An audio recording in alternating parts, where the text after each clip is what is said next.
What's happening? Welcome to another episode of First Generational Wealth Builders.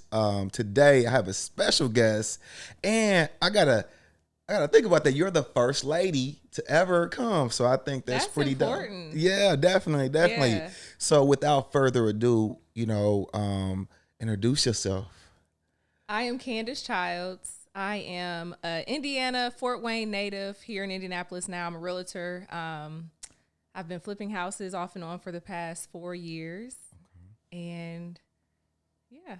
All right, cool. So Fort Wayne, that's where you from. Yep. All right, so let's start there. What was childhood like? Childhood was this is a good topic because I'm a big fan of healing your inner child workshops. I have a friend that does an amazing workshop in that. And my childhood wasn't, I was a very independent person. Okay. I was the youngest sibling, the How only many? one at home.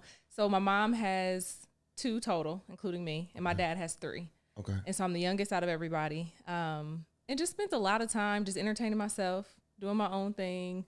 I was very mature, so they trusted me with staying home alone, young, and doing my own. I was just a very independent person. Got you. So Yeah. so you had both parents in the household? Just my mom. Okay. So my dad, growing up, I knew him. I always knew him, but he wasn't in the home. Visit with him when he was in town. But he was definitely out just doing his thing. Got you. Yeah. Got you. Okay. Like, so you went to elementary, junior high, and high school in Fort Wayne. In Fort Wayne. Got you. I moved here for my sophomore year of college. Okay. So let's go back a little bit. Were you in any activities as a high school kid? Yeah, even from the time I was in elementary, I was always doing the most. I was that kid that What's was the just most, though? Hold everywhere. on, So the I was most? like a ballerina, Okay. show choir, singing competitions, playing the flute, Okay. It's Um, active. active. I was staying after to do pottery and develop photographs and just doing any and everything. African American Club. I was in all kind of plays and Understood. So when you was young, did you think that you would be a realtor slash real estate investor? no. What did you want to be when you was growing up? Hmm. I wanted to be a sports agent. So I love sports. Okay. But at 5'7", you kind of like, you got your limits a little bit. So You gotta pick and I was choose just yeah. what So sports looks like. sports for me was like to become a sports agent. So I went to school for finance. Okay. But that, like that took me here. But what about Yep. yourself? I can't say that I had something in mind as a kid. Mm. I was always like running businesses. Like on the weekend, if I was like 12, selling cookies on my Okay. porch, selling hot dogs to the kids in the neighborhood. So I was always doing something like that. Okay. But I never knew what an entrepreneur was. I didn't Me have neither. anybody around that worked yeah. for themselves. Yeah, I'm with you. So when I you had right no there. clue that that was even an option. And if you asked me what I wanted to be, I probably would have said a bus driver or something. I don't know. Oh, Something wow. crazy where my parents were like, no, you need to be something else. But I didn't know that I was already an entrepreneur as a young person. Okay. So then when you go to college, you said you did your first year up north, right? In Yep. Fort Wayne. What was your major? What did you select to do in college? So I started off with recreational therapy, and then that transitioned into occupational therapy. Got you. Why that? I knew I liked to be active. I knew I liked to help people. And I was told college was the way to go. So I just kind of picked something that hopefully made a good amount of money and I could actually enjoy my day to day, not something that was so monotonous. Understood. All right. So then you said you came to Indy. Yep. What initiated that? I had some friends that came and I knew I wasn't too far from home. Okay. And IUPUI I was at a private school at first. It was very expensive. So, IUPUI was just more affordable. But it was like getting away from home in a sense. Got So you. came on down here at 19. Okay. What year what year is this? This is 2010. Got you. Oh my God, he's a baby. Ziggy 19, so Oh, gosh. like right. He's a real baby. Man, I remember being 19. That was 20 years ago. Yeah. So, all right, you came down and like you had some friends. Mm-hmm. All right, so you get down here and tell me about that experience, about that transition. Because Fort Wayne, Indy's small, but Fort Wayne is like smaller. So talk Yeah. about that. Tell me about your transition. That wasn't a big deal for me. Okay. I was okay with that. On the in the summertime, me and my friends would. I remember we rented a convertible and came down here for Black Expo weekend. So we knew the vibe. We understood, and it was enjoyable. So You was that out here part, being ratchet on the Expo weekend. I was definitely a little ratchet. Okay. So that transition wasn't horrible. But the transition coming to Indy was pretty bad for me, just with like life experiences. So one reason why I stayed in Fort Wayne that first year of college was because my grandmother, who I was very close with, was in a nursing home there. Okay. And I actually found a job at the nursing home, and I worked there and could visit her whenever. So when I came here, I was a little guilty because I was like one of the only family members that would go visit her. And she died when I got here. That's tough. Sorry to hear that. Thank you. So I had a lot of guilt. I was like, I'm not supposed to be here. So I spent the year, here doing my thing or whatever. College was cool. Had some roommates that were from Fort Wayne. We had an apartment. And at the end of the year, they had a situation where they could go back home. And my mom was like, no, you moved out. You figure it out. And I'm like, I don't got nowhere to go. Like, literally putting ads on Craigslist to find a place to live. Because I had no one down here, had no family. Tell me how that works. Like, you need a roommate? Yeah, seriously. This was like back in 2009. So hey, man, the Craigslist killer could have got you. I know. I'm just saying. This was like around that time. Like, okay. Seriously. So, but it was like my only option. I had, I remember my mom was putting in ads on like church bulletins, like really trying to find me somewhere to go because I had no support system here. And she was like, you're not coming back home. It didn't matter. She was like, you got a friend that got a couch? I'm like, Mom, she has a baby. Like, I can't go there. She wasn't trying to be mean, but she was like, to this day, she's like, God told me that I could not let you come back. And you weren't coming back. So I remember it was like the week before I had to be out of my apartment. I'm on the phone with my mom. I'm like, the only option I got is this girl that said I could sleep on her couch. Like, I guess I'll do that. My mom got a beep, clicked over, called me back. She said, I have a friend that I went to college with. She got kicked out of college for having me out of wedlock. So I never knew this friend. Hold on. Your mom got kicked out of college for having you out of wedlock. Yep. She's at a Bible college. All right. So when did you learn about that? When she told me this lady said I can come live with her. Tell me about the story. You went too fast. Okay. I know, it's really crazy. Okay, yeah. Go back. So you are putting ads on Craigslist. Yep. How does this lady discover that you're looking for a place to live? She saw my mom's Facebook post. And she's like, they knew each other from 20 years ago. Okay. But this particular couple didn't know me because I was the reason why my mom left college back 20 years prior. So they knew that my mom had to leave college and knew she was pregnant, but never had met me. Understood. So she's like, this lady that I went to college with, she said you can come and stay with her and her family. They have an extra room. They live in Greenwood. And I'm 20. I'm like, I don't have nowhere to go. My mom's not letting me come back. So I meet this family for pizza and they give me a key. Wait a minute. So what's your financial situation like right now? So I'm working. At this time, I think I had like 2 jobs. I was in school full time. So you had some money though? Yeah, definitely taking care of myself. You just didn't want to get your own apartment? I couldn't afford it. Understood. Just to live alone. I always, I was just in a position where I needed a roommate, had a car payment, paying my own bills, paying my own insurance. Like I was on my own, and there was $300, $400 apartments, but they weren't going to be in a situation where I could make it make sense. Like Understood. As far as the side of town or, the type of neighborhood I would be in. So, and I was new here. I didn't know any place. I didn't know where I should go or where I should live. And I literally had no support system. Looking back at this frame of your life. Mm-hmm. What do you think, you took out of it? Or what did you take out of that moment that, like made you who you are today? Because, that's a lot. It was a lot. First and foremost, that I'm a survivor, that I will get through anything and everything. Yeah, I think that's the biggest piece, is that literally no matter what happens to me, you will see me come in with a smile on my face, chin up, shoulders back, and you will never know what's really going on at home.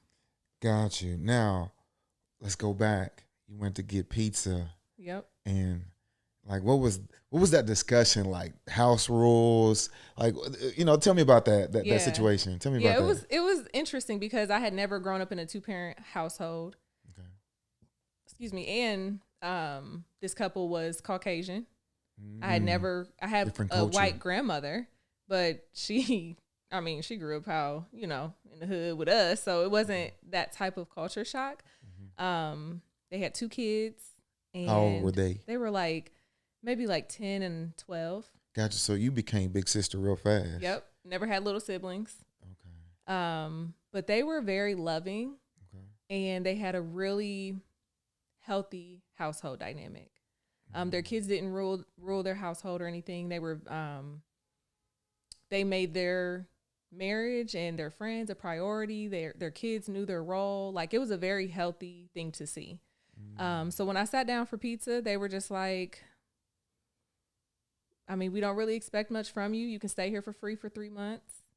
3 months? 3 months. Oh, you had a lease on that joint. I had a lease. I had you in and out, Okay. Yeah, I helped around the house. They didn't expect me to pay for groceries or anything. They just said, just take care of yourself. Save up your money. Save your money up. Yeah. Like, we're here for you. So, and it was a nice change. It was really neat. I really appreciate them a lot. Are you still in contact with them? I need to be in more contact with them. Okay. Their kids are grown now and getting married, and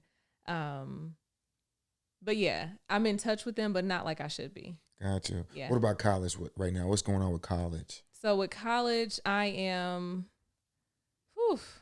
I wish I had somebody that was really telling me what I should have been doing in college, because I was kind of signing up for classes that I probably really didn't need, but I had an interest in. Okay. Not realizing I'm wasting money, wasting time, but I'm thinking I'm doing a good job because I'm just, doing what I think I should be doing. So college, I eventually dropped out of college.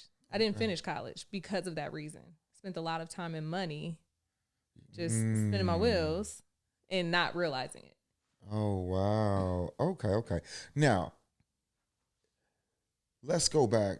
I think I missed a spot. You told me that you met your biological mom somewhere in between that. Am I right or wrong? No, this is always, my mom is. Always been yeah. Okay. Yeah. I thought it was something in between us, so I apologize. All right, so you dropped out of school. How old are you when you dropped out of school? Well, let me finish the story real quick about me living with this family. So I lived with them for 3 months. On my way out, I connect with my dad's daughter, who I did not grow up with. We knew each other, but we didn't grow up close. I didn't meet her until I was in my teens. And so had never lived with her, never had a super tight relationship with her. But I knew that she's older than me. She was about to be stationed in Indianapolis for her job. And I was like, hey, I need a roommate. You want to live together? Let's try this sister thing out. So we decide to move in together. And a month after we move into our apartment, the apartment burns down. Oh, man. What happened? Some kids were playing with a candle, and the fire got out of control, and literally 60 units burned to the ground. Where's this at? This was out in Speedway back in 2011, I think. South Crawfordsville Road? Yep. I remember that. Yep. Oh, wow. It's over there by the Pizza Hut. Yep. Mm-hmm. Oh, I remember that. Wow. Yeah. I pulled up thinking I was just about to see a fire, not realizing it was my building. Probably about a month before my 21st birthday. When is nighttime, daytime? Daytime. Middle of the day. It happened so fast that no one could get their pets out. All the pets died in the fire. But it was daytime. So luckily, pretty much, I think everyone got out because they were awake. But had it been at night, it would have been a lot worse because the fire Spread quick. it spread so fast. And I mean, I'm just standing there watching everything that I supposedly own as a 21-year-old who just moved out from this family and just kind of got on my feet. So I thought, I'm like watching it burn down to the ground. Oh my God. But there's a catch. Okay, I'm listening. So about a week or so later, we're told by the fire marshal that we can try to go in and just see what's left of the building. They have no clue what condition it's in. So they're like, just meet us at this time and we'll let you in. I go into this apartment. And so it was under new management. So they didn't know the structure of the apartment, like for sure, I guess. Mm-hmm. So they didn't know that my living room wall was a firewall. Mm. And it saved the last 3 apartments starting at my living room. Okay. So I walked into my apartment and it literally looked like I had just left for the weekend. So I'm going through this emotional thing of like, I lost everything. I'm homeless. My mom still said I can't come back home during this. She said, I'll come down and help you find somewhere, but you're not coming back here. She's not fucking with you. She's not playing. She's not playing. I'm like, Mom, I literally am homeless now. Like, I have to come home. She's like, no, you're not. You're not coming home. And so I'm in the midst of real quick, like tell me about your emotional mind state when you're going through that, not knowing that your apartment is good though. Right. You know what I mean? Right. Yeah. But like your mom is like, no. Like that how did you feel? At the time, that messed me up. Because my mom is a very sweet, loving woman. Mm-hmm. But healing that inner child, I spent a lot of time entertaining myself. I spent a lot of time just not really having like close knit, loving, like it's a difference between like, this person loves you or they show that they love you.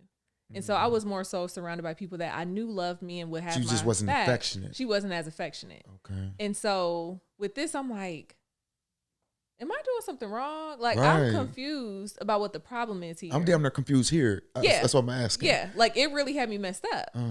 So at that point, you kind of just shut off and go cold. You like, skip it. I'm on my own. Like, it almost feels like nothing new, but it is shocking. But I'm like, okay. I mean, especially during a time where you're devastated mentally, not because you don't know that your apartment is good. I mean, literally during that time, it was so much emotional turmoil that I even remember I signed up for like a gym membership and like literally don't remember because I was just in a blur. I was still going to school. I was still like, I bought some clothes and try to, get myself through the week. But I was still like pushing on with my life like it was regular, not knowing that I still could go get my things. Where you staying at during this time? A good friend of mine who actually her mom, I spent a lot of time with her family in high school. So like holidays and things like that, I was over my friend's house a lot. So her mom lived in Indy and she allowed me to stay with her. Gotcha. So I'm kind of like back with this like second mom of mine. And my mom, she wasn't mean about it, but she was very adamant. And to this day, she's like, God told me that you were not supposed to be coming back.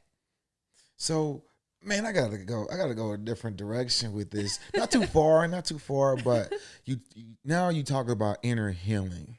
Yeah. What did you identify within yourself that you had to like get healing, like that allowed you to pursue this?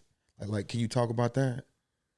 What did I get at the time, or what do I get? No, like you were going through something. Oh, yeah. You know what I mean? Yeah. Like you were, whether, I'm not saying you, but, we could be abused as people. And that, we reach a breaking point that makes us look for help in a certain way. Yeah. What happened to you that actually triggered you to go get help in this way? Yeah. No, that's a great question. So at the time, I really started to shut down. And I started to lose like I got more serious about everything, unfortunately. I did seek counseling during this time because at this point, this is all within the year of my grandmother dying. So the year anniversary was the week after the fire. And so it was just a lot of things happening in a short amount of time that affected me a lot. And I wasn't lighthearted anymore. I wasn't easygoing. I wasn't fun. I couldn't go with the flow. I wasn't hanging out. I was in my room, working, going to school. Life got real serious because I really felt like at that point, that's when my life changed to where I wasn't going to take a risk because I knew I felt like I would be on my own. If I ever fell flat on my face, I have no one that will help me. So I've been told, you know, when it comes to dealing with women, that, you know, I've had a fiance that didn't work out. And I've had far and few between lady friends and stuff like that, but serious relationships, only a few. Yeah. And especially when I, you know, started to grow as a business person. Yeah. I've been in entrepreneurship since I was little, but, you know, like you said, we didn't know what that really was, you know. But today, you know, when I was in my 30s, I was able to acknowledge what it was and what I was doing. A lot of people say that I, like, just dive into work to avoid facing the pain. Do you feel like that's what you was doing? I wasn't doing it at that time, but I find myself doing it now. And that's the thing. When I was going through things at that time, I was so numb to things that those issues are coming out now. Okay. They weren't coming out then. Like tell me a little bit about that. Just, you ain't got to tell me everything, but just tell me a little bit, because there might be somebody that's listening that's experiencing it, and you might be a little bit light to them. Yeah. No. Now I find maybe my success or my progression lies in my work. So it's like my relationships will be fine if I can just make more money, or I won't have to worry about feeling inadequate if I can make more money. It whatever that more money means. Maybe it means being able to take a certain trip with your family, or maybe it means to be able to drive a certain car. But it all boils down to making more money, which boils down to working harder or working more. And I also learned recently that my wins are not in how hard I work, which is what I was doing back then. I was working hard and just on the grind, but really not making it anywhere. Like, break that down, because what I hear is that you've been taught to work hard when in essence you need to work smarter. Yep. But give us your example of that. Yeah. Well, I thought for a long time, not that I was like a hero, but that I was doing my part, earning my keep with how stressed I felt at the end of the day, how tired I was at the end of the week. I thought those things, that mileage, equated to my success, because it showed. I mean, I was working hard. I work hard every day. I've been working hard since I was 16, but I eventually got to the point where I'm like, I have nothing still. I'm so tired. I'm so burned out. I'm just tapping into this. I'm tapping into that. I'm getting this license, getting this certificate, but I still have nothing. And that's when I learned that no matter how hard I work, that's not the win. That's not what I'm supposed to celebrate, is my efforts. I'm supposed to celebrate the actual wins. And if I don't have those, it don't matter how hard I'm working. But I did learn early on that, see my parents work and go to their 9-to-5s and seemingly falling flat on my face and not having support. I'm like, oh, I just must have to work harder. I just must have to work harder and harder and harder. And then I'll eventually have my breakthrough and I'll get on top. But it's like, no, I'm just not figuring that out at 29, 30. Like, man, don't feel bad, because it's, you know, it's a lot of people, especially like our parents, aunties, people like just above our generation, that work 2 jobs. Yep. But the truth is, you never met somebody who worked 2 jobs and actually made it. Seriously. Yeah. Gotcha. All right. So we go back to the apartment. The apartment is there. Yep. Man, like, tell me about that emotion. I was in so much shock. My sister was in worse shock than me. I immediately just grabbed a trash bag and put whatever I could in this trash bag. I was like, I don't even care. Like, I now have pictures of my grandmother. I now have memories from my family. I have certain maybe a certain stuffed animal that I wanted to keep all my life, or my baby blanket. Like, those were the things that were important. And then I learned all these other things I thought was important, my iPod or my car or some jewelry or something. That means nothing. Because I can literally, I saw it happen. I can wake up tomorrow and have none of it. Or at least the emotion that I went through. And so after that, I was like, you know what? Don't give me nothing for Christmas. I ain't trying to do nothing but take a trip. I really just learned the value of life.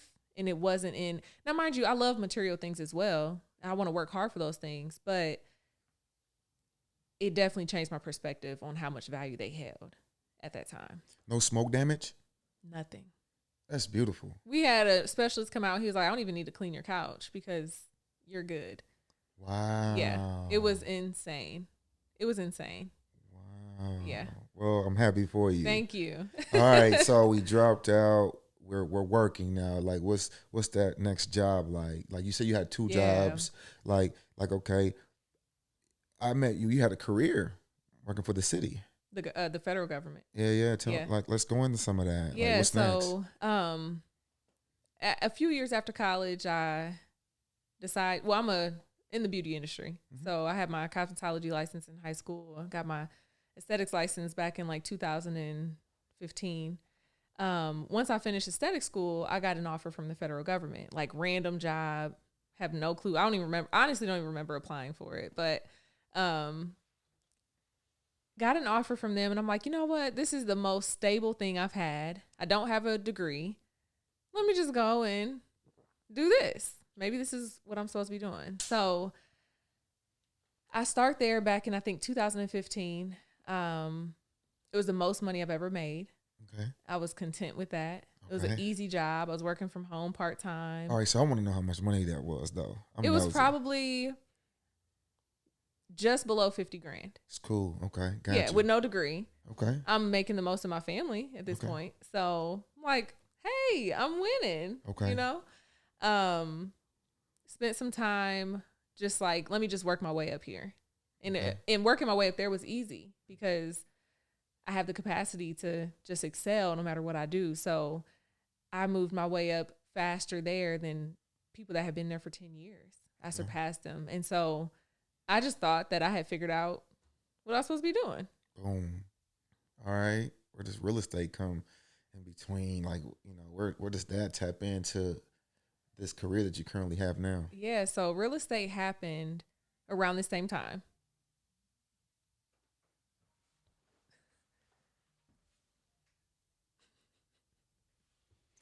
All right. Go ahead. I'm sorry about no, that. you're fine. Real estate happened around the same time. So I had a gentleman that I was connected with, and he was flipping houses. And I'm like, I've always had an interest in flipping houses, but I never obviously seen it firsthand. And I'm just kind of paying attention to him and his business partners, and like my natural business mindset, I go to where can things be improved. So I would just kind of learn and just think about what I would do if I was in a situation. Okay. So are you shadowing? Kind of shadowing. I would be there, like probably just being a nuisance in a sense. Like, let me paint. Let me change the doorknob. Gotcha. They're like, girl, you don't know how to do none of this stuff. Okay. But sure enough, when it came time to get up on a ladder or get up in the attic, they're like, hey, you trying to... I blew insulation in an attic in like 90-degree weather one day because nobody else could fit up there. I'm like, okay, funny. This is my sweat equity right here. So I really enjoyed the transition of flipping a house, but I enjoyed the business piece of it, like the delegation and bringing it all together and the finances. Like I enjoyed that, the whole concept of project management. Exactly. That's really where my mindset goes with a lot of things. Okay. I'm more of like I love taking people's businesses, even if I know nothing about it, and like helping them transition or excel it and just giving them ideas. So I watched for a few years. Finally, I was like, how can I get involved? Okay. So what year, what this is time frame is this? This is probably around 2016. Okay. That I'm like, hey, why don't I get involved? 2016 to 2017. Learning that you either, in the situation they were working in, you either needed money or you needed good credit. Or hopefully you have both, right? Well, I have no money. Okay. That was my next question. I only got money to survive and, go shopping here and there, maybe take a trip. I don't have money, right? There's a difference. Okay. But I had good credit. Okay. Because I had worked on that, So I'm like, how can I come into this union? They're like, let's use your credit. So at that point in 2017, I partnered on my first flip because I had credit. Got you. So, like, he found the house. Yeah, I wasn't really involved in any of that. I didn't know comps. I didn't know how to run comps. I didn't know what neighborhoods were popping. I didn't know. I didn't have a direct connect with the lender that they were using. I was really just like showing up. What I got to do. I got good credit. I can try to help you keep your receipts in order. Gotcha. What do I need to do? All right. And I mean, I think this is essential because this is your entry point. Yes. Good credit. Yep. And that lets people know that you could actually get started with no money. Yep. Partnering and leveraging your credit to really get started in your real estate business. Yeah, I'm a true example. But you also, provided value. Right. And a lot of us miss that. A lot of us want in, but we're not providing value. At least you were there. Therefore, you showed interest. Yeah. They saw him or her saw you as a asset. Yeah. And then you volunteered, what I would typically call a skill set, but your skill set wasn't skill set. It was more so you had the credit that they could leverage you to obtain. So that's dope. Okay. Yeah. Okay. So how does that go? So I'm still working my full-time job. Okay. But I can be home some days to help be at the project and maybe manage contractors and things. So my main job at that time was calling and getting quotes. And I always tell people that that's a really good way to start getting into the game because you need to start understanding what stuff costs. And if you get 3 quotes, then you're going to figure out what's the average cost of a company versus somebody that you find on the side. So I was kind of in charge of calling around and reaching out to contractors, meeting them at the house, asking questions. I had no clue what I was asking. I'm like, what's a flue? A chimney flue? I think he said flue. And I'm Googling words to see if I know what the person's talking about. So no knowledge. But I had time to where I can show up to the property and help. I had credit. And we got our first one together. Mind you, my business partner was doing this with other business partners and himself. And so this project with me wasn't his only thing. It was just my only thing. And we got that in September of 2017. And we was let's just do one right now because you got a full-time job. By December, we had a second one. And by April, we had a third one. Wow, that's aggressive. It was aggressive. Okay. It was a little stressful. Okay. So let's navigate me through the first one though. So what happens with that first project for you? Tell me your perspective of the project. So the day we closed, it got robbed. They came back in and stole the appliances, which we're pretty sure is probably the owner. So they try to get the appliances or some of the appliances out the house. So now I'm already what is happening here? So let's go back. So you're saying that you sold the property. We bought it. The day we closed and bought it, and now it's our flip to start working on it. Okay. Somebody just so happens to come in that day and takes the appliances. Leaves the back door wide open. We got to hurry up and go get a U-Haul and take whatever's in there out at this point and secure the house. So out the gate, it started kind of toughening me up. All right. This ain't cool. What do you do now to prevent that? Whew. A multitude of things. We have security systems. We may park a car there. Hold on real quick. What kind of security system do you use? Right now we use Simply Safe. Understood. And that's been amazing just with how mobile it is. You can literally just buy the equipment and take it to whatever house you need to take it to. And it connects to your cell phone or something, right? Yep. So you can control it from your cell phone. You can assign numbers to your contractors and see exactly who's going in and out the house, which is another way to see if they say they're going to be there at 9, did they really unlock the door at 10 and keeping track. So yeah, it's been Simply Safe has been good. Right, and they're urgent. leaving a car there. Leaving a car there. Okay. Sometimes sleeping there. In the earlier in the days, I ain't gonna lie, it's been nice. I've slept at the house. So Why wouldn't you take the things out, put it in the storage or something? Well, we did. Okay. I mean, but these people were breaking. Almost every house that I've had has been broken into. And these people were breaking into vacant houses. They were taking the copper off of the AC or getting into the furnace or, you know, whatever they could find. There was I had a friend that had someone living in their house. By the time the inspector came to inspect it, they was sleeping on the floor. Oh, wow. Yeah. Do you cage your ACs now? Usually, yeah. All right. Yeah, or just not even put it out there until it's being sold. Boom. There you go. There you go. So that was the first day. So I'm already like, oh gosh, this isn't just pretty. This is like serious business. I almost equated to like the drug game. Like it's a little rough, especially depending on who you buying the house from or you know, who's involved in the house or the neighborhood transaction, the neighborhood, the neighbors, all that. So that was our first day. This particular flip wasn't, if I can remember correctly, it wasn't, we definitely didn't gut it. It was more so like heavy cosmetic. So it wasn't a bad property at all. What's heavy cosmetic to you? Yeah, I would say maybe tearing down a wall somewhere and making a room bigger, or I know we finished the attic to be a living space, but I can't remember if it was finished prior. Gotcha. Excuse me. So what else did we do? I mean, full kitchen, bathrooms, those type of things were like fully redone. Got you. Okay, got you. That's more than lipstick right there. Yeah. Okay. We even jacked the house. I think the house was like lopsided. Oh. Okay. Why did we take on the job of jacking? I'm like, we're changing the structure of this house, but learning to like jack a house to yourself, like we had contractors doing our work, but we weren't just paying them for any and everything.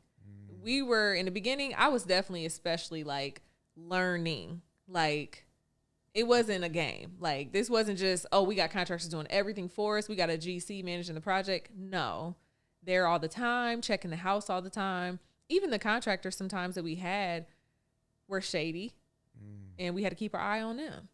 So what would they do that's shady? Either take money and show up one day and never show back up, or you pay everybody up front? No, just even if they got paid for what they did, they didn't finish the job, and so now we have to pay to get someone else to come and pick up where they left off, and they probably gonna want more money trying to do somebody else's work. 100%. So just that type of stuff. Gotcha.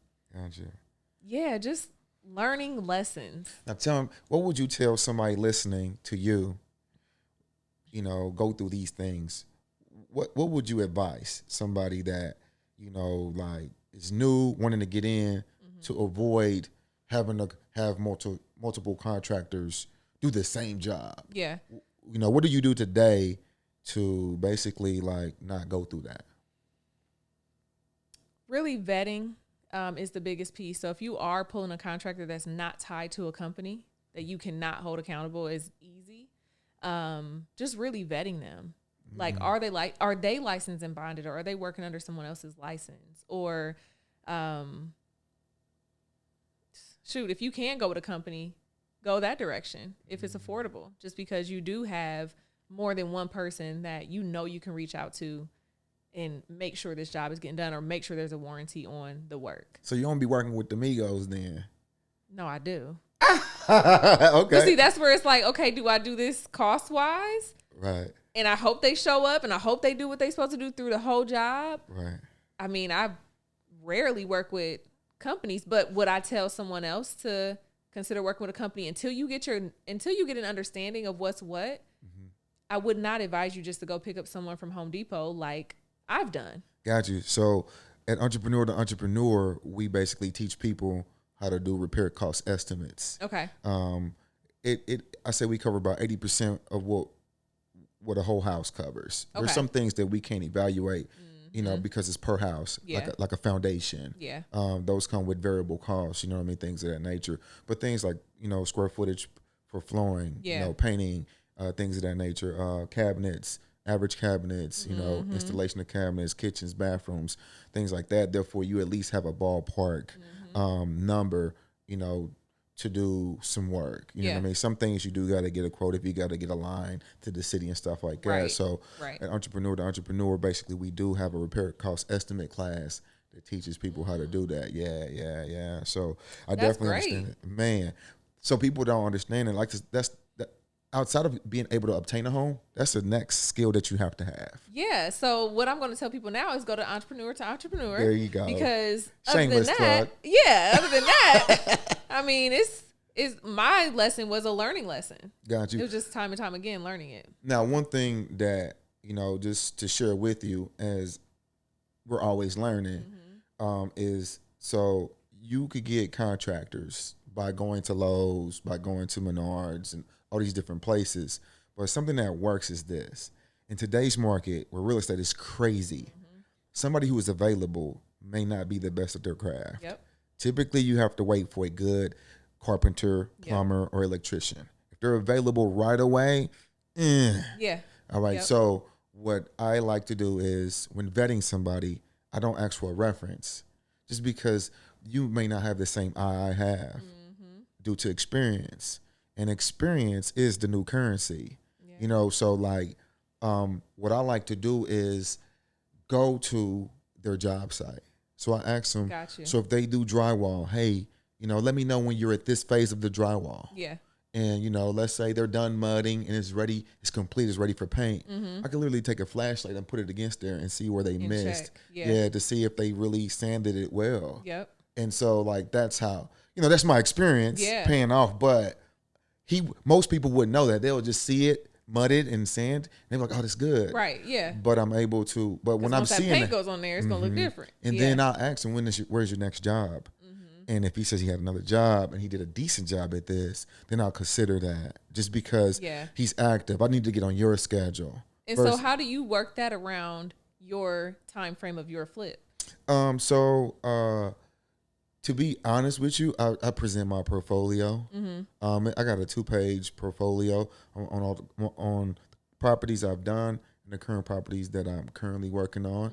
And that kind of like walks me through the door just because they're serious. They know I'm a serious investor versus not a one-time hitter quitter. Yep. So I think that allows me to basically build credibility for myself. Yeah. So that's what I do. So one more question for you, as if I'm the interviewer. It's your podcast now. Yeah. So do you have the same team that you've been working with? Okay, so all right, my team is the same except for the exterior. Okay. So in the interior, the same team, and so like I've been working with OG Kush for a minute. He's my main general contractor. Okay. So like what I do with him, for my rentals, I'm more of a buy and hold guy. So makes sense. When I buy and hold, we use the same gray paint. Yeah. If we switching cabinets, it's all about what the floor looks like. So when I buy flooring, then we select whether we're going to get gray cabinets or white cabinets or tan cabinets. So we'd go off that. But the gray I got matched with everything. Makes so we sense. never have to talk about paint. The only thing I got to do is select the flooring. Once I select the flooring, he knows what cabinets I'm going to do it. And he knows what type. So we don't really have to talk about that. Yeah. He has access to my Amex, and it has his name on it. Therefore, I can see his charges, and I can see the project job on there. Got you. Therefore, I can't say I can control everything, but that allows me to get my time back. Yeah. My time back, and it keeps it going. You know what I Yeah. mean? But I've been working with him for 6-7 years. That's good to know. So that's So now that's a beautiful thing because that's hard to establish. accomplish. Yeah. So he can then manage everybody else. So then I have an HVAC guy, I have a plumbing guy, I have an electrician. Okay. He knows them all. They're the same guys, but he could pretty much manage that. I buy all supplies. I only pay for labor. Makes sense. Okay. Yeah. Therefore, the people aren't adding labor cost to picking up labor and stuff like that. It's just kind of like assumed in your quote. Yeah. But that's kind of like how I have that. I have had other guys with teams, but those guys are moving so fast that they're missing things. You know what I mean? And so like they work hard, but they're not as skilled. Yeah. So I find myself buying some of those homes, getting them going. I rent them, but I may have some issues here and there. Makes sense. sense. Then I might sell it afterwards. So I was working backwards, moving faster. Yeah. Now my goal is to actually build my team to where I got 3 GCs. Okay. Therefore, I have 3 houses going, 3 houses pending. Yep. And it just kind of keeps everybody in rotation. Yep. So that's Keep them fed. Yeah. So that's kind of that. All right. So let's go back to you. That first project, did you make any money? Just barely. What's barely? Like, honestly, I can't even remember because I never had the money in my hand. It flipped into the next. That's a good thing, though. Yeah, I never actually seen it, but maybe 20,000. I can't really remember. On a split, though. Yeah. Got you. So 10,000 each. Pretty much, yeah. Okay, but it literally went into the next property that we partnered. All right. So tell me about that property, the next property. The next one was on the same street, down the street. How'd you obtain it? A wholesale company. If I remember correctly. So yeah, a wholesale company had it. We bought it from them. I think, I can't remember which one it was, but trying to think back. It feels like it was so long ago. That house, we finally had a crew that was like more of a, okay, we're going to work with them. We worked with them for a few other projects after that. And it was a great flip, but things happened that we just couldn't control, like the tree in the backyard. I don't know if it got hit by lightning or what, but it fell over onto the neighbor's garage while we had it on the market. Like we were trying to sell it. So big ththings like that happened to where it was like, okay, now this is not making a profit. Like these are things we can't even control. So we had it under contract. The day of closing, the buyer backed out after we basically took care of like the 60 things on their buyer's inspection response. So what in the contract allowed him to back out? To be honest, I can't remember what was going on. And I wasn't a realtor at that time. So that lingo didn't really make sense as what was going on. I'm not sure if it was, we didn't take care of every single thing on the inspection response, like every 60 items on it. We took care of like 55 or something. I think that was the case where they didn't really want the house, but they found whatever reason they could to back out of it. Understood. All right. So now one thing that I want to talk about is, how was your partnership going to you at this moment? Like now, you didn't lose, but you're not winning. Yeah. So like, what's your mindset around this partnership? Is it working for you? It still is working for me because I was still learning so much without taking the hit on my own. Like I probably really wouldn't be in this situation without the partnership. And why you say that? Just because I really didn't have any money. I could have went and found someone else, but there was trust in this partnership. I've already known this person for years. So it was just a really good situation as far as like that bond between us. But I still felt like it was good because I've never been one to feel like every monetary gain is a win. Because of what I was learning.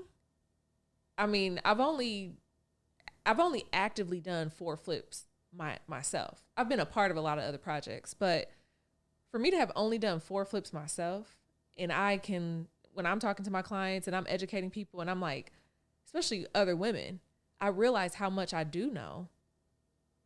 It came from not making any money off these projects, and I will never let some of those things happen again because I did learn them. That's why I told you experience is the new currency. It is. It is. And so I was okay. I wasn't one that was ever like, where's my coins? I was the one that was like, hey, you technically did all this work. I'm still kind of just learning and doing what I can. You take whatever we make. Like, that's just the type of partner I was. I was 26. I wasn't needing the money. Everybody need a partner like that. Let me get this money back. Look, now I'll be like, what's my cut? He be looking at me like, girl. That's funny.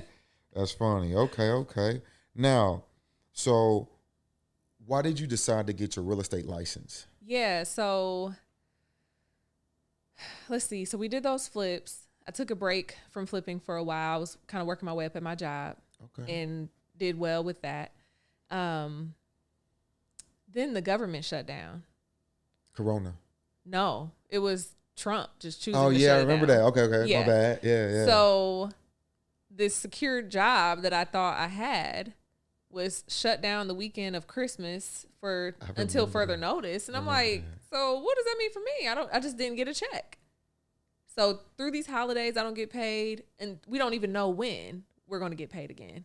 And they asked me to come in and work without guaranteed pay. Did not work for me. Like, that was not a space I would have ever wanted myself to be in.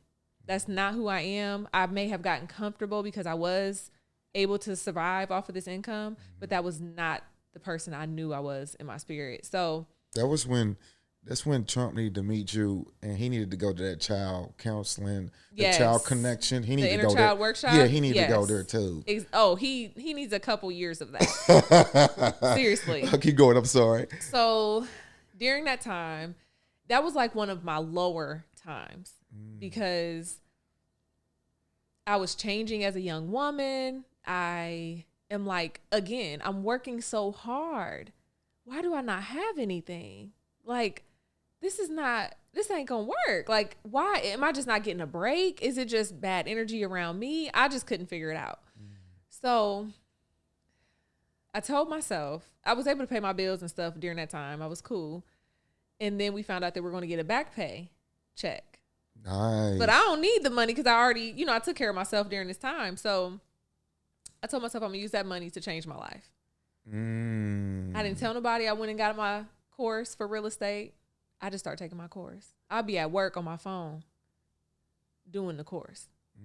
And I told myself, I've had other licenses. I've had a cosmetology, aesthetics, liquor license, all these different things, but nothing, partly my own fault, not sticking with it or not believing in myself enough or not pushing myself. But then also like that blockage in your subconscious mind that you aren't supposed to have anything better, or you are just supposed to work hard your whole life. Like, that is your win. I had to change those things. And I was like, this is going to change my life. And this is my only option. Like, I'm making this work. So you're going to make real estate work. I told myself, I'm making this work. Okay. I'm not going to get this license and it fall to the wayside. I'm making this work. Okay. So I took my back paycheck, went and got my license. How much was the back paycheck? I don't know. Maybe a couple thousand. Okay, cool. Yeah. And so, yeah, fortunately I was able to just sustain myself, because I can only imagine if, people that weren't able to take care of themselves or fell upon hard times during that time. I was truly blessed to just not be in that situation. So I didn't want to take it for granted. So I got my course, did got my state exam and stuff all finished and got my license. And at that time, so the company that I'm working for, Scott Estates, I think it was in the beginning stages. It was just getting started. And so I was like, well, I'll just get my license and maybe like help them do showings on the weekends or maybe learn paperwork. That's a brokerage then. Yes. Understood. So I'm going to plan on keeping my day job and just seeing what real estate turns into. But I wasn't trying to be a full-time realtor. I was just like, let me just get this side income. Let me hustle for these next couple of years. Hold on. I know I'm trying to remember what time frame this is. No. You good. I want how did you manage working at your job 9 to 5 and showing homes 5 to whenever? So is that how did that go? Yeah, no, that's a great question. Well, so to be clear, I didn't start actively being a realtor until for myself until 2020. Okay, last year. Yeah, Okay. so prior I would maybe help with documentation or help client management. Then it got to the point where when I was licensed, at first I was doing showings on the weekends or evenings for other people. That doesn't work with the market being so hot. A house would go that. That. It's still manageable. Okay. Because these days people are at least keeping it on the market long enough for the after work or the Saturday people to come and see it. Okay. So it still helped. It was still cool. But I was really just trying to, somebody who had too many clients, if they needed a showing at 5 and that's the only time their client can get there, I can take them. So just made it work that way. Then in 2020, I decided to start taking my own clients. And it just took off in a way that I did not expect. So I learned very early to not wait to build a team.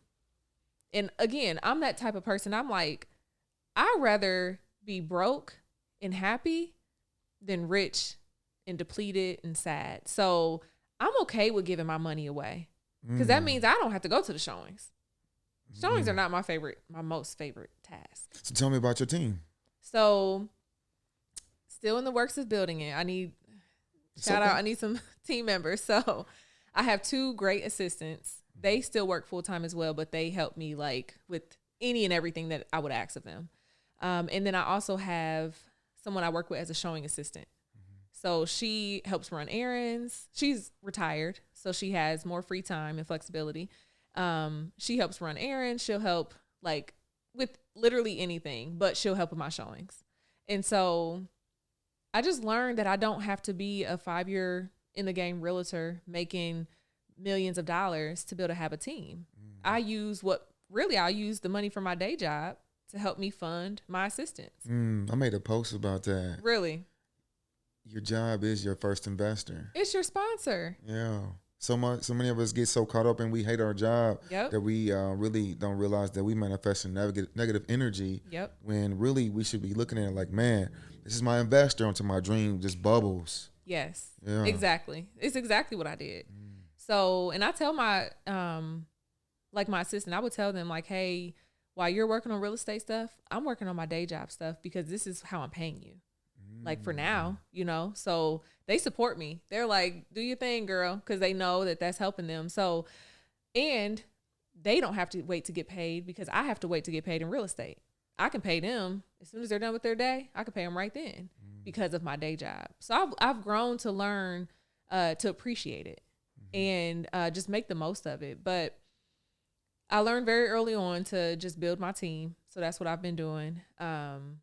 But yeah, 2020 took off in a way that I just did not expect. How did you know that like your first hire, what position your first hire needed to be? Well, there is a great book called The Millionaire Real Estate Investor. Or there's one called Millionaire Real Estate Investor and Agent. There's 2 different books. Okay. And the agent really does give a blueprint for what the agents should be doing and how they should be hiring and why they should be hiring a certain way.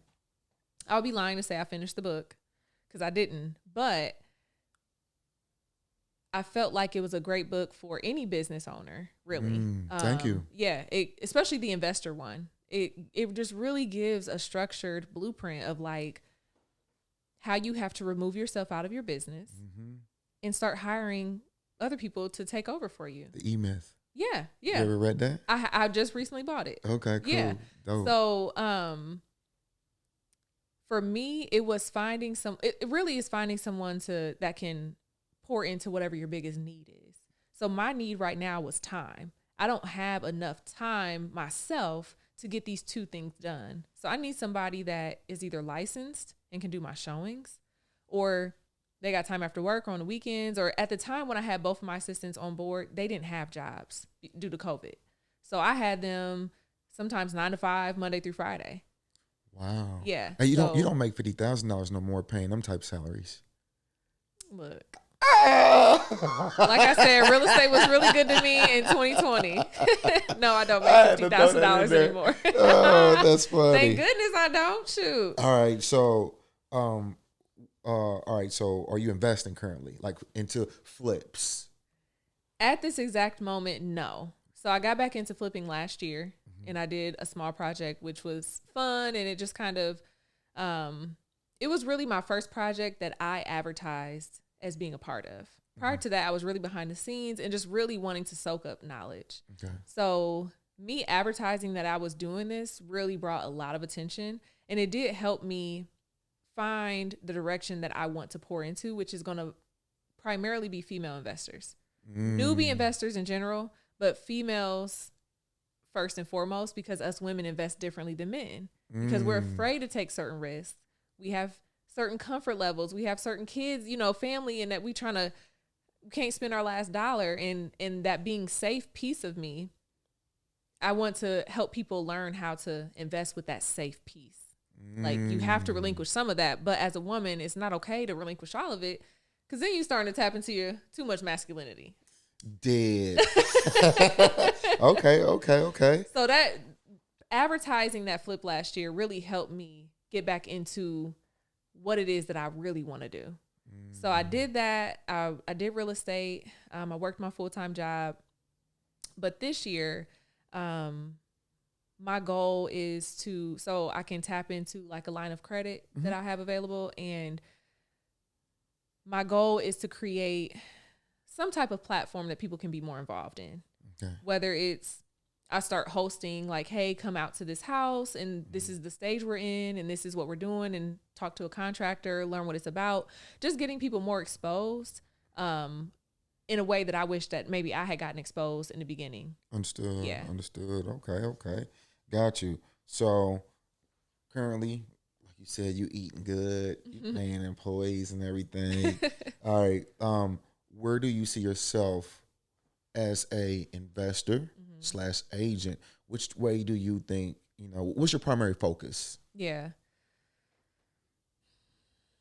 My first joy is investing. So I really, really want to build that piece of it up. Okay. Being a realtor has been a great vehicle. And I'll continue. I want to build a team. I'm looking to build a team in Fort Wayne, looking to possibly build a team in Atlanta. So those are kind of just the conversations that I'm starting with this year. Okay. But as far as investing, I want to work with investors. I want to build up my platform as an investor and educator in that realm. That's going to be like the heart of everything, I believe. Understood. Do you have like a ultimate goal or a yearly goal that you want to achieve, like with investment properties, flips, buy holds, whatever? As of right now, I need to work on creating that goal. I don't have anything set. Okay. I'm really just getting my feet wet. Like I haven't even started yet. Got you. You still working your job, right? I am. Okay. So for me, not much is going to really shift until that ends. Got you. Were we in conversations about you quitting that job? Yeah, but we don't want to put that on public platform.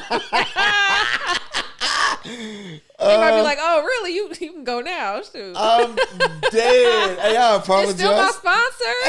This is why we're not on live. This is why we're doing it, recording it. And hey, I apologize because we ain't hiring the Sandcastle right now. I'm so sorry. No, you fine.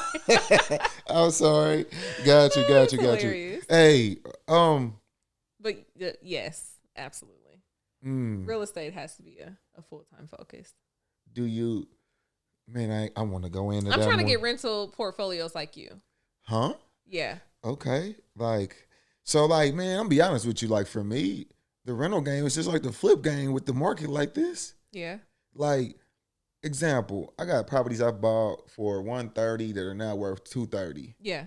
Literally, like in Fishers or Westfield and stuff like that. So by the time that you pull out, that equity.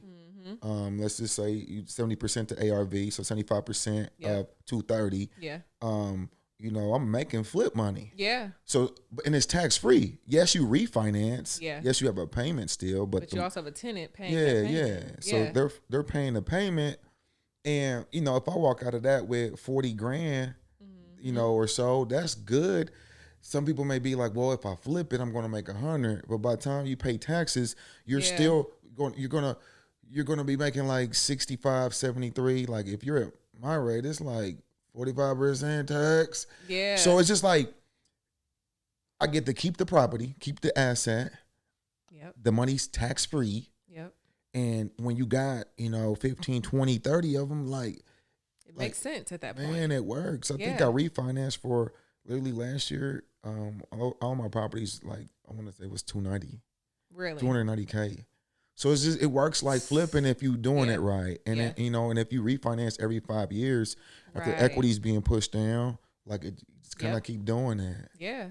So I mean, I have 2 flips right now, but it's just because it's a flipping market. Yeah, seller's market for sure. Like right now it's just like sell whatever you got because it's gonna It's go. hot. Yeah. Yeah. So I'm letting the market tell me what to do. I don't have emotion in it like that. Yeah. You know, so I'm even gonna sell a few rentals just because they're in great spots and the appreciation is ridiculous. Right. But you know, for the most part, my goal is to have 100 rentals when I'm done. Okay. Yeah. And you're where right now? I'm right around like a little bit under 2 dozen. Yeah. Okay. I had 22 properties. Yeah. So my goal though is to have 100 by 40. By the time I'm 45, I'm 39. Okay. And then you know what I mean. Like I never stop working. Like my body don't even work like that. Yeah. You know, Yeah. I struggle with this shiny item syndrome. Sometimes squirrel. You know, so you know, I'm gonna try to fight that, but you know, my goal is to get to that point and really like live and enjoy life. You know, Yes. therefore I'm not that person that worked from 14 to 70. Yep. You know, I wanna, you know, so that's I'm not saying that I'll stop, but I definitely won't go as hard. Yeah, it'll look different. Yeah, definitely. So Good. man, I wanna thank you for coming out, sharing the light with us. You know what I mean? Thank you. No doubt. But before we check out, man, I want to thank you guys for listening to another episode of Entrepreneur to Entrepreneur. Stay tuned, tapped in as we got some stupid, dope guests coming in, man, coming into the podcast. So I'll see you soon.